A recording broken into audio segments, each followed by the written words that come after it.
Ajay sir, हम आज किस कम्युनिटी पे चर्चा करने जा रहे हैं और क्या खास बात है और क्या चीजें हमने इसमें देखनी है? बिल्कुल, आज हम गवार पे बात करने जा रहे हैं। हमने इससे पहले अक्टूबर मंथ में गवार पे एक पूरा कंप्लीट स्वॉट एनालिसिस रखा था, जहाँ पे हमने उम्मीद रखी थी कि नवंबर मंथ में एक जबरदस्त तेजी देखने मिलेगी। उसी के तहत हमने देखा कि गवार सीड और गवार गम में काफी बड़ी तेजी बनी है। अगर अक्टूबर से अभी तक की बात करें तो लगभग गवार में 25% की तेजी बनी है और गम के अंदर 36% की तेजी बनी है।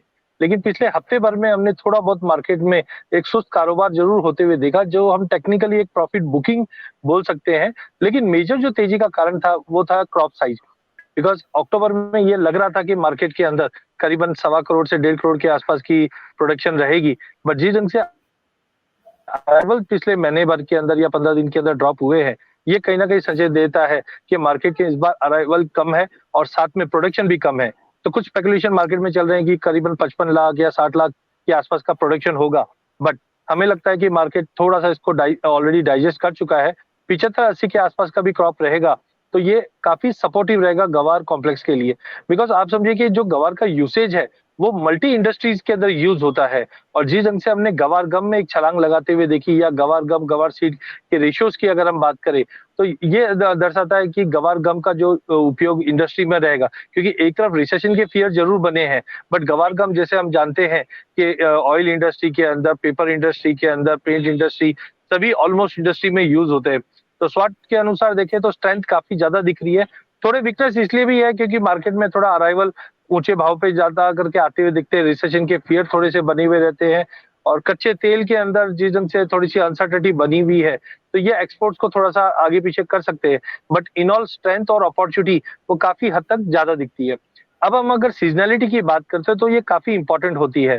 सीजनैलिटी के अंदर अगर हम देखते हैं तो ज्यादा करके हम देखते हैं कि अगर क्रॉप कमजोर होती है तो भाव में तेजी बनती है। बट इस बार आप देख सकते हैं कि अक्टूबर में एक जबरदस्त गिरावट थी, जहां पे गवार सीड को हम 4600 के नीचे जाते हुए देखा था। गवार गम को हमने लगभग 8850 का लो लगाते हुए देखा था। लेकिन अब दिसंबर के 15 दिन के अंदर आप देख सकते हैं किस अच्छे तरीके से मार्केट ने रिबाउंड किया है, जो दर्शाता है कि प्रोडक्शन इस बार कम है एक्सपेक्टेशन के मुकाबले। क्योंकि पिछली बार का जो प्रोडक्शन था करीबन 55 लाख बैग के आसपास था, और इस बार अगर हम 75-80 के बीच का भी अगर एक एवरेज निकाल के बात करें तो पिछले साल के मुकाबले क्रॉप थोड़ी ठीक है, बट कैरियर स्टॉक बिल्कुल नहीं है।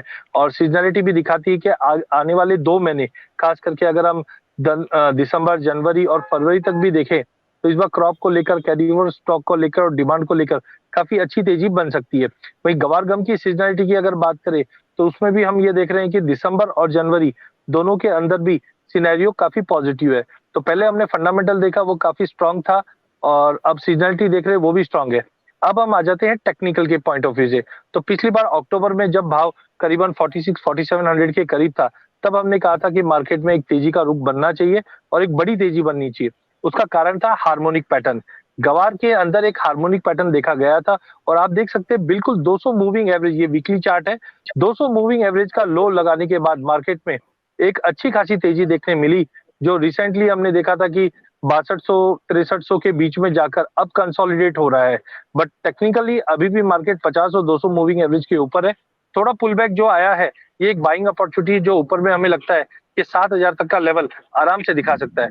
वहीं अगर हम गवार सीट में दूसरा एक पैटर्न देखें तो यहाँ पे हमने लोअर हाई और लोअर हायर लो का पैटर्न देखा है। तो इधर भी हमें दिखता है कि मार्केट में एक ब्रेकआउट बाकी है जो 7000 का लेवल दिखा सकता है।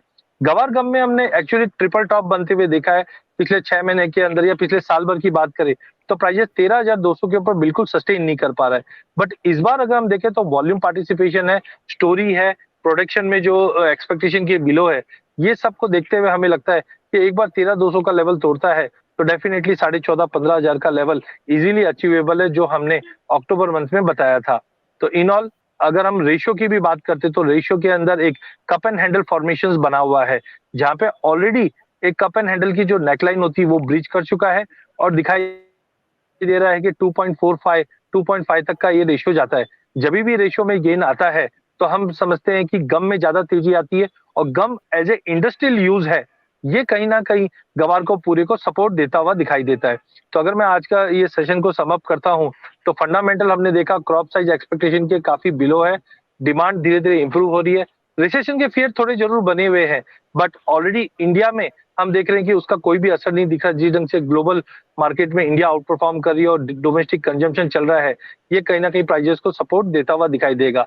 देन सीजनैलिटी भी दिखा रहा है कि दिसंबर, जनवरी, फरवरी ये तीनों ही महीने गवार कॉम्प्लेक्स को सपोर्ट देते हैं। एंड लास्ट जो टेक्निकल में पैटर्न्स बने हुए हैं, ये भी दिखाता है कि गवार में तेजी रहेगी।